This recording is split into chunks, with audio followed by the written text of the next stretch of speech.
آپ فجر اور عصر کے بعد ذکر کا معمول بنائیں، کیونکہ یہ سنت ہے۔ آپ صلی اللہ علیہ وسلم کی بہت زیادہ ترغیب ہے۔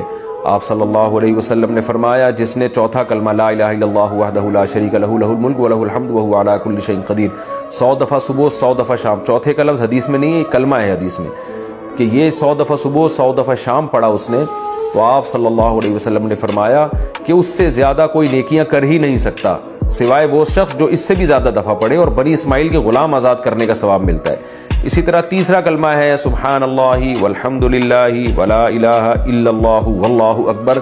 آپ صلی اللہ علیہ وسلم نے فرمایا یہ کلمات ایسے پیارے کلمات ہیں کہ سورج ان سے زیادہ اچھے کلمات پر طلوع ہی نہیں ہوتا، وہ کما قال صلی اللہ علیہ وسلم۔